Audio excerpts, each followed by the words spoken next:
Hi everybody, welcome to my channel.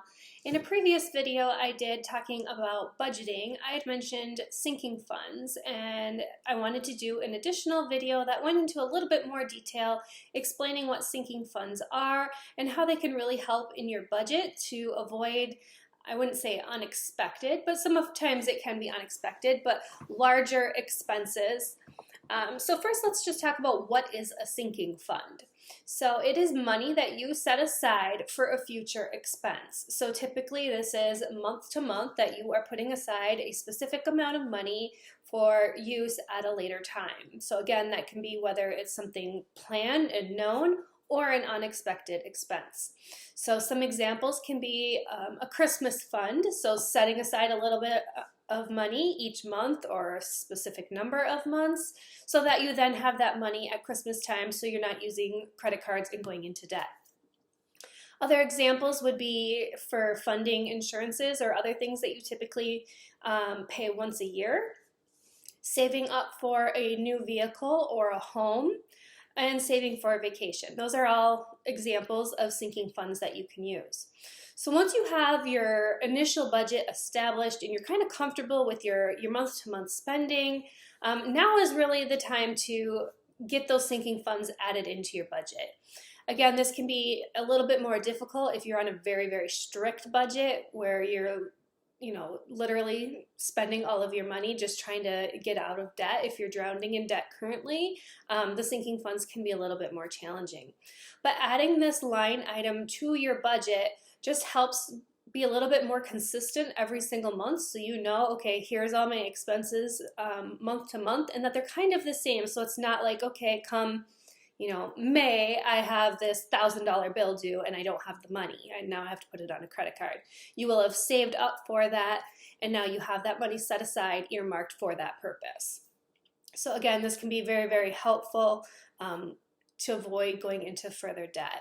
And it can also allow you to spend guilt-free on things like vacations. So if you're setting aside even, $20 a month or whatever that may be, for that intended purpose, once you have that money, you are then able to spend it because that was its intended purpose, versus just taking money out of, maybe your emergency fund, which, I don't recommend using your emergency fund for a vacation, but having that money set aside for that intended purpose, then you can use it and enjoy that vacation guilt-free. So how do you determine how much money that you would need to put aside into one of these funds?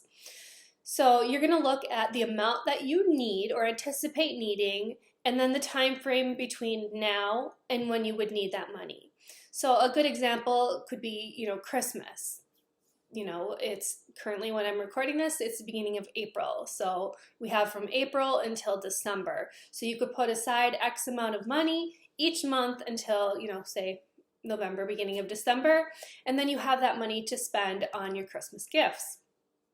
Another example would be insurances. So you can typically pay month to month, but I always like to pay on an annual basis because they do give you a little bit of a savings when you do that. So putting aside that amount of money that you're going to need and then dividing it by the number of months until then. So just an easy example would be, say I need $1,200. That would be putting aside $100 every single month, so that come that time, I have my $1,200, I need to pay that bill. So some personal examples that we use in our budget, we have a sinking fund for insurances. So this includes our auto, our umbrella, and our life insurance. Our home insurance is actually part of our mortgage escrow, so that one is not included in the amount that we save for in this specific sinking fund.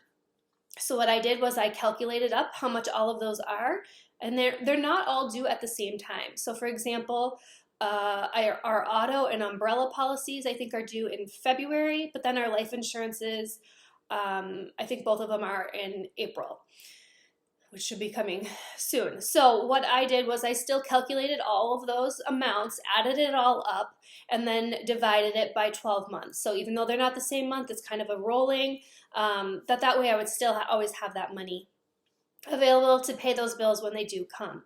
So for us personally, we do $200 a month, and I broke that out. $100 comes out on the 1st of every month, and $100 comes out on the 15th of every month.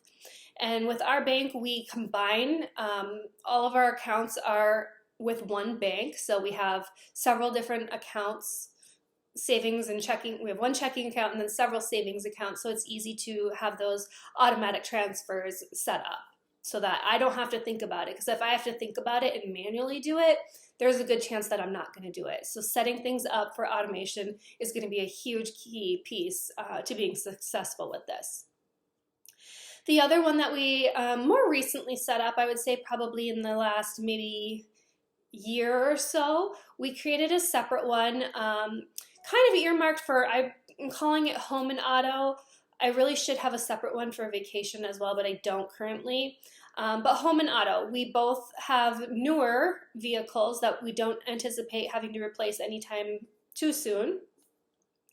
And but knowing that someday we will need to replace those. And then same with our home, saving up for any kind of unanticipated expenses. So, someday when we need a new roof, or if our furnace or our air conditioner goes out, any of those big ticket items that are going to cost you thousands of dollars, that if that goes out tomorrow, do you have that money? So having this account, having that money sitting there and waiting for those kinds of expenses so that you're not scrambling, reaching for that credit card, and then paying that 20-some% interest because you can't pay it off because you didn't have that money. So very, very important. I also don't do one for Christmas. I tend to buy gifts kind of throughout the year as I see things that I think people, or mainly my kids, would like, and then I shove them in a tote in my basement. This probably is not always a good thing because I forget about things I have. I've been known to buy multiples of the same thing. So it might not be the best plan that I have, but that is kind of how I do it, so I don't end up buying everything all at once, and we do have enough flexibility in our budget that allows for that. Another example could be for your kids if you have to pay tuition, or they're in expensive sports that okay, come fall when school's starting, we're going to have all those pictures and yearbook and all the other expenses that come with kids. So sometimes you might want to plan ahead and have that as a separate sinking fund if that's helpful to you as well. So now that we talked about what it is and how much do I need to put aside for it, now we're going to talk about where do you actually put that money. So there's a couple of different options. As I mentioned, we personally keep ours in our main banking account. You can do that, or you could have it in a separate account that's a little bit harder to access so that you're not as likely to tap into that money unless you really need it. So you don't want to just take that money you have earmarked for a specific purpose and decide to go, just on a shopping spree. So whatever is going to work with your mindset and, you of how you're going to be held accountable for that. So do what is going to work for you.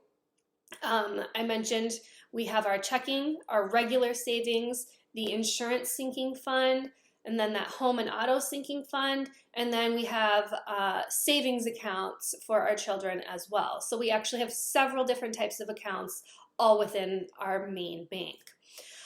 We do have a separate bank account with Ally Bank. They are an online bank only, and we have a high yield savings account through them for our emergency fund. So knowing that we, in an ideal world, shouldn't have to tap into that money, it was okay to me to be able to put it in a bank elsewhere where it's going to earn higher interest than your standard savings rates, which are like 0.01 or something ridiculous.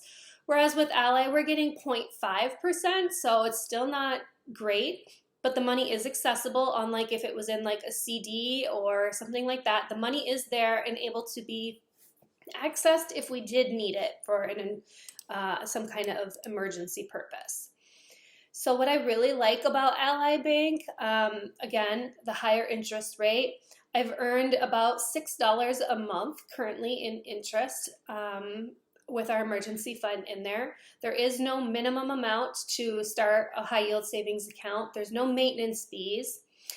And they actually have a really nice system where you can create buckets. So if you wanted to put all of your emergency fund, your sinking funds, all into this one bank, it would allow you to create different buckets to bucket that money. So you could say, you know, this amount is for our emergency fund, and then this amount is for, you know, vacation, insurance, Christmas. It allows you to bucket it within there really nicely.